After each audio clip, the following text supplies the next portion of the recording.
Ahoj, moje meno je Cody, ja vás vítam u nového videa, tento raz je to zo série tutoriálov na Unity 3D, čiže vlastne program, v ktorom sa dajú vytvárať hry, 3D hry, 2D hry, jak už na Android, iOS, počítač alebo na webový prehliadač. A jediné, čo je k tomu potreba, je mať tú Unity kúpenú, teda ona sa dá zadarmo, samozrejme zadarmo je plne funkčná, ale zadarmo je len, že vytvoríte hru len čisto na počítač, na Windows. Na nič iné, čiže nemôžete vytvárať vôbec nič iné a máte veľa assetov zamknutých, akože tých základných, to vám ukážem neskôr, akože napríklad vodu, ktorú máte v hre, budete mať zamknutú, pokiaľ to nemáte kúpené alebo kreknuté. Takže vám teraz ukážem, jak to vlastne kreknúť, aby ste mali všetko odomknuté a mohli vytvárať hry, jak na Android, iOS a všetko, jak som povedal. Takže prvé, čo potrebujeme, je ísť na stránku unity3d.com, kde dáme get Unity 5, čiže vlastne najnovšia verzia Unity 5K, čož je ktorá vyšla nejako teraz prednedávnom, tam mali byť najnovšie veci a najnovšie vlastne nejaké bugfixy a najnovšie asety a takéto veci, ale vlastne tie asety sa dajú dokupovať v tom store, ale niektoré tie asety v tom store, čo tam sú už len pre túto najnovšiu Unity, takže pokiaľ chcete najnovšiu Unity, tak prejdete sem a dáte free download. Nedávajte toto, pretože tu je platené $75 za mesiac, takže musíte dať free download.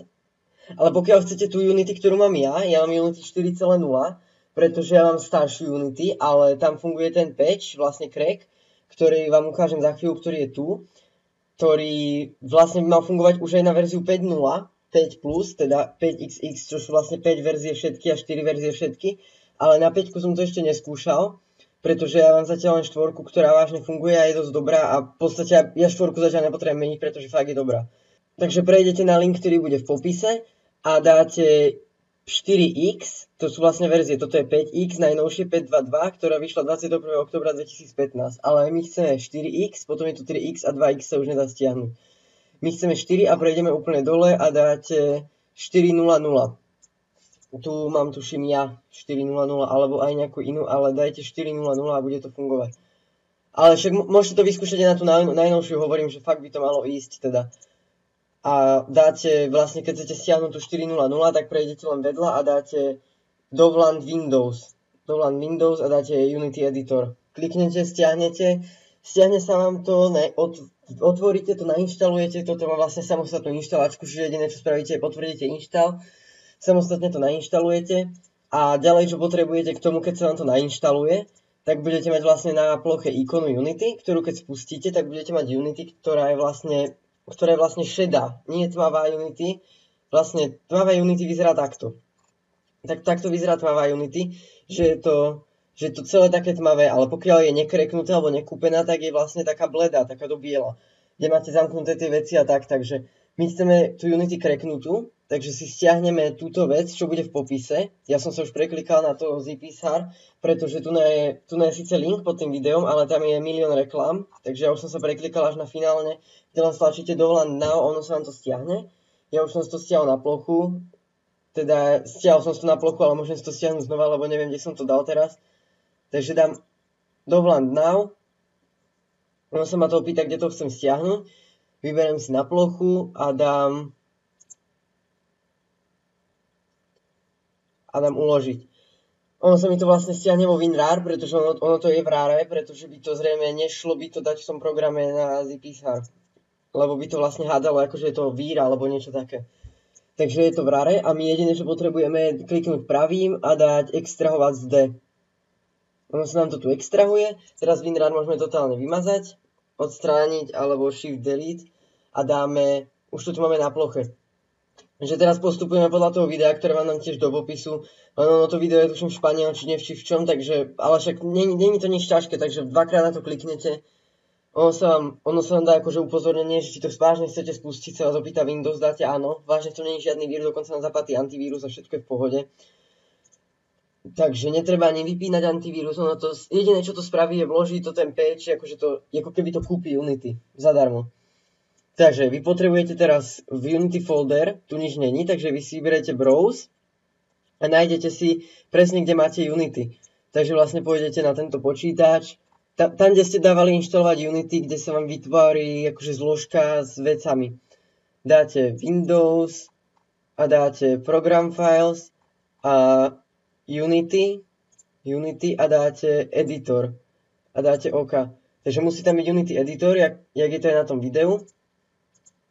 A ďalej, čo treba aj spraviť, je vybrať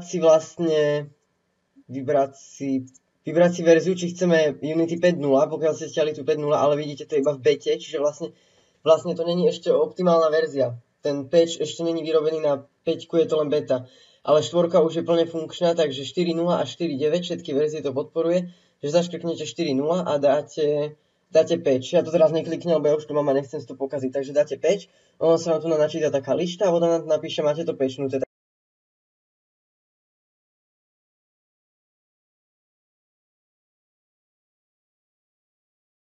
Zavrete, program vymažete a môžete spustiť Unity, ktoré už budete mať tmavé.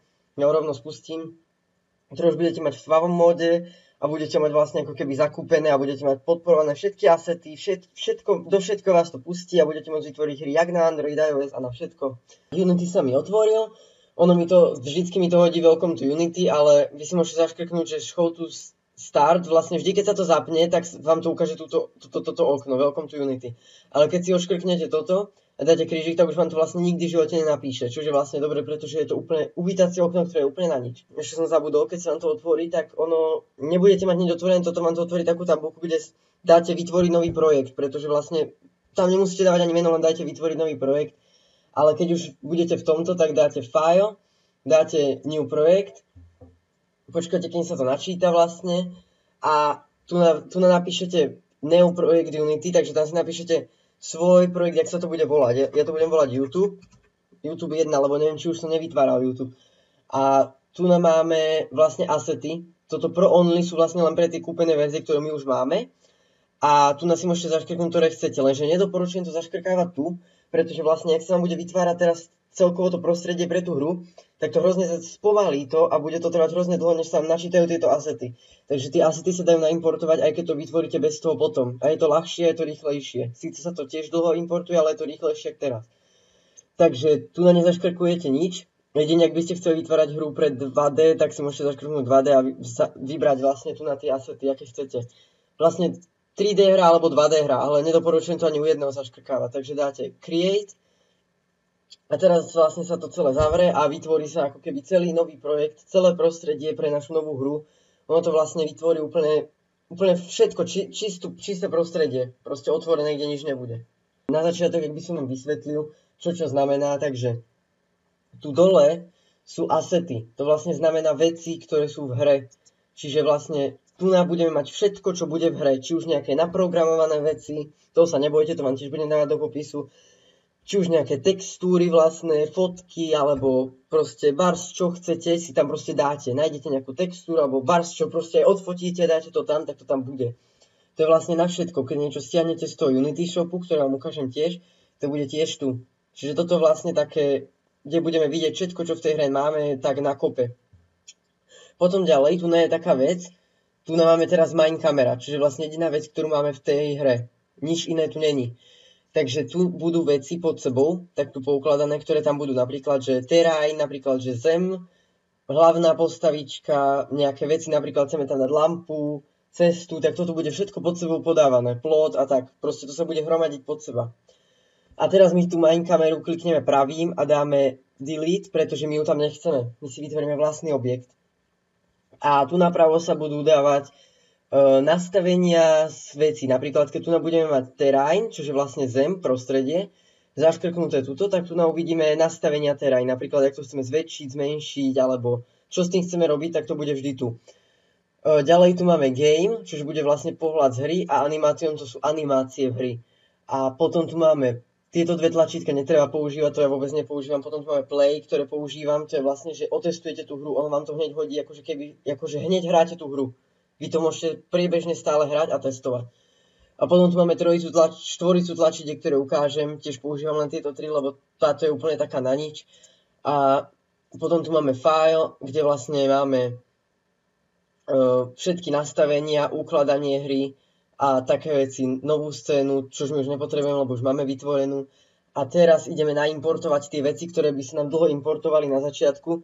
Takže klikneme tu na asset, klikneme na this file is empty, klikneme sem na import a klikneme na čo vlastne chceme. Takže vlastne character control je vlastne všetky nastavenia pre našu postavičku vlastne. To už je ako keby predprogramované za nás, že ak sa bude vlastne, že rovno budeme môcť ovládať tú postavičku. Takže dáme import a ono sa nám to vlastne naimportuje. Naimportuje sa nám aj z pohľadu 3D osoby, teda z pohľadu tretej osoby a z pohľadu prvej osoby. My budeme používať z pohľadu prvej osoby, lebo z pohľadu 3D, tretej osoby, hovorím 3D. Takže už to tu máme, už sa nám to tu začalo vytvárať, máme to aj tu, aj tu. A keď zaškrkneme, tak už tu máme charakter control a máme tu už first person a tretí pohľad. Takže vlastne my budeme používať tento. To ukážeme, ak to za chvíľu vložíme do tej hry, ktorú máme tu. Vlastne tu máme scénu z tej hry. Ale my chceme naimportovať ďalej, takže dáme import. A teraz napríklad chceme naimportovať vodu, ktorá je vlastne lepšia. Mali by sme len túto. Kebyže nemáme kreknuté, tak máme len túto. Ale keď sme si to krekli, tak máme aj túto pro vodu, akože lepšiu vodu, ktorá je vlastne fakt krajšia, pretože tá textúra tej základnej vody sa nedá vôbec porovnať s touto textúrou. Je to fakt jak úplne, tá textúra základná je taká modrá, rozmazaná a táto kúpená verzia vlastne má tú textúru úplne krásnu. Úplne jak v reále, úplne voda. A ďalej, čo budeme importovať je, dáme skyboxes, čo sú vlastne oblaky, akože oblaky, no obloha, oblaky nie obloha. Vlastne vy tieto veci môžete naimportovať aj sami, ak nájdete niekde na nete a stiahnete to, napríklad textúru oblakov, tak potom môžete dať, počkám, kým sa na to načíta, ale je to rýchlejšie, keby sme to importovali na začiatku. Vtedy by sa to seklo a trvalo by to aj pol hodinu. Takže jak to stiahnete z netu, tak si to vlastne uložíte do kompu a nemusíte používať len tieto veci, čo sú v tomto Unity Store alebo Unity ponuke a dáte vlastne pravým a dáte import new asset, teraz nedáte toto, ale dáte import new asset, ono vám to vlastne otvorí ponuku na vyberanie veci z kompu, kde si vlastne môžete vybrať, čo vlastne chcete. Čiže v jakú textúru chcete, tak tu na si ju proste vložíte alebo fotku, dáte import, tu nám máte vlastne, že všetko to príjma, všetky súbory, dáte import a tiež sa vám to tu objaví takisto. Čiže ide to aj bez toho. Ale tieto základné veci sú fakt dobré a doporučujem ich veľmi.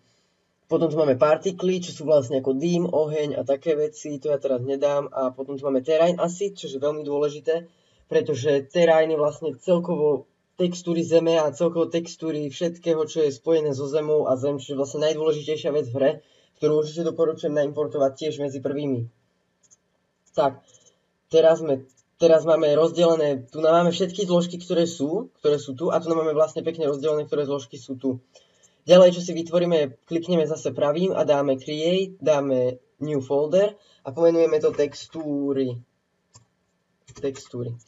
A dáme znova create, dáme new folder a dáme skripty. Alebo skripty, ak chcete v podstate, jak si to vypomenujete, to je len na vás, to je jedno, tej hre to nevadí, ale jak sa v tom vy vyznáte, tu budeme mať vlastne textúry a tu budeme mať skripty, ktoré budeme programovať v JavaScripte. Je toho dosť veľa na začiatok, takže prvé, čo potrebujeme vytvoriť je, dáme vytvoriť, kde sa to teraz vytváralo, dáme vytvoriť, game object, dáme create order a dáme terrain, čo nám vlastne vytvorí čisto zem, ktorú už máme tu. A teraz môžem rovno ukázať trojicu tlačítok. Takže prvé tlačítko je na, to vôbec ani neviem už na čo bolo, to je vlastne len na pohyb, čo už vôbec nepoužívam, pretože ja sa pohybujem, keď držím práve na myši, tak tiež sa pohybujem a PASD. A Ečkom a Qčkom idem hore dole, ale stále musím držať práve na myši.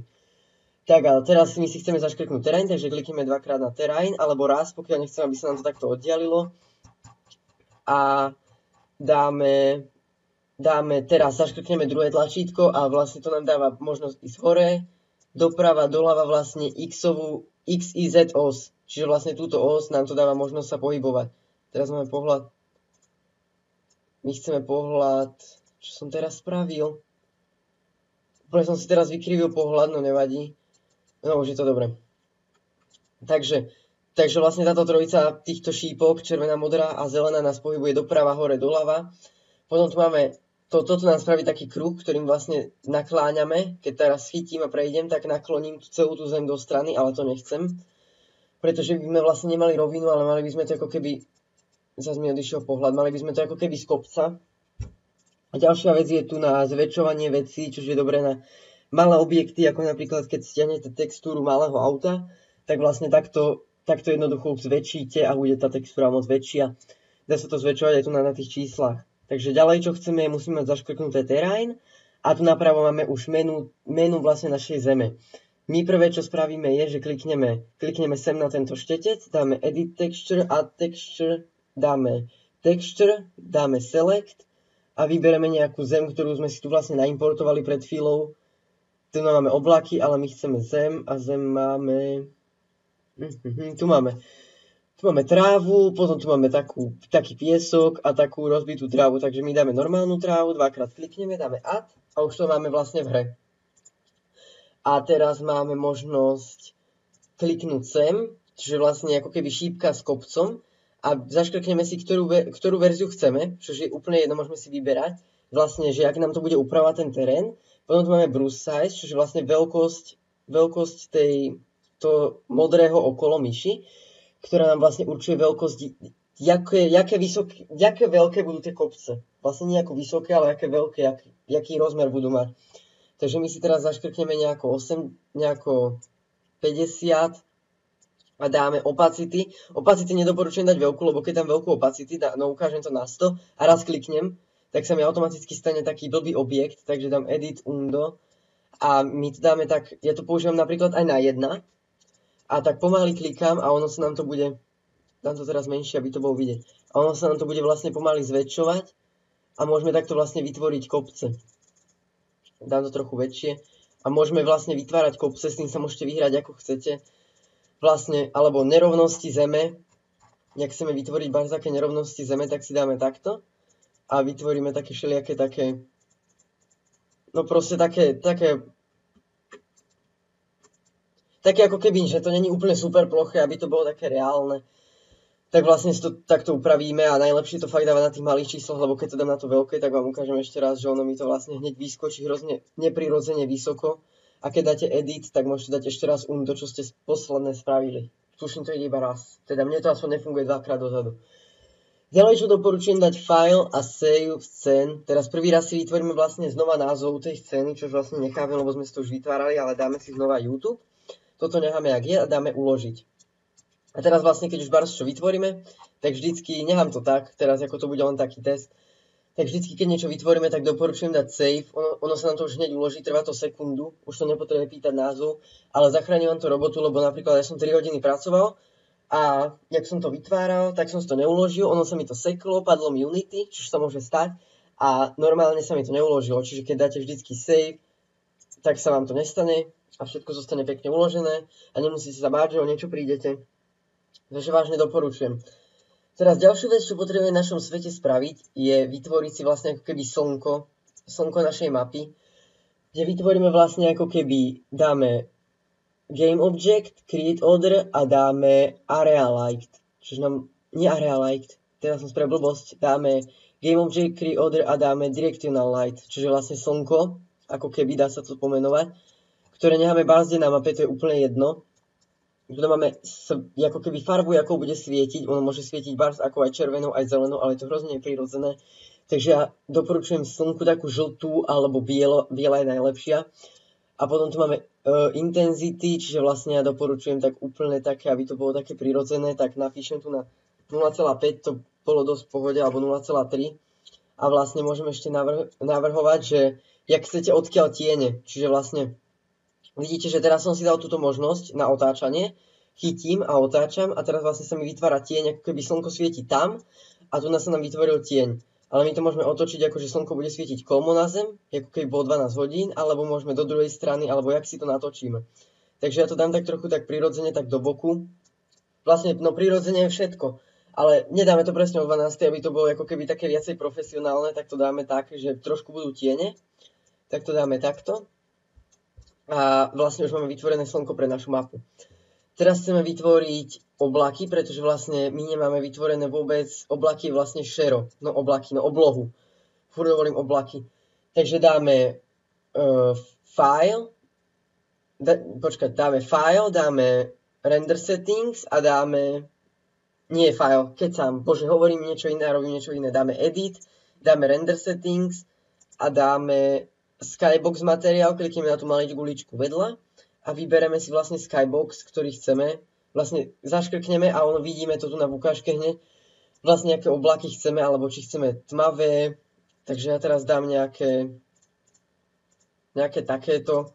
Je to pekné, dvakrát kliknem, ono sa mi to automaticky uloží a už to vlastne mám. Takže vlastne oblohu nemáme tu na. To je jediná vec, ktorú nemáme tu na vlastne v našich objektoch v hre, pretože to je vlastne najdôležitejšia vec proste, že najdôležitejšia vec je zem, ale druhá najdôležitejšia je obloha, pretože bez oblohy by vlastne tá hra bola na nič.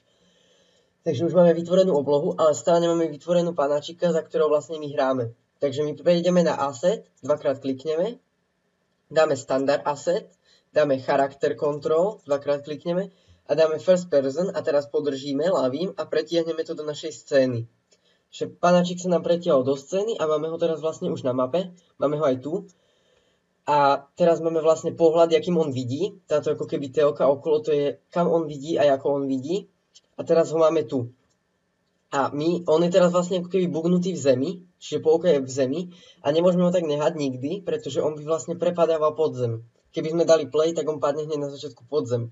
Takže navrhujem dať trošku nad zem, alebo presne na zem, aby vlastne nepadol trošku z výšky, aby to bolo také prirodzené, ale nemôže prepadnúť pod zem. Takže vždycky si skontrolovať, že je tam tá medzera a necháme ho už tak. Teraz vlastne, jak chceme, aby jakým pohľadom videl na začiatku, tak teraz si vlastne zaškrtneme toto a môžeme otáčať a tam, kde sa nám otáča ten uhol pohľadu, tam on vidí.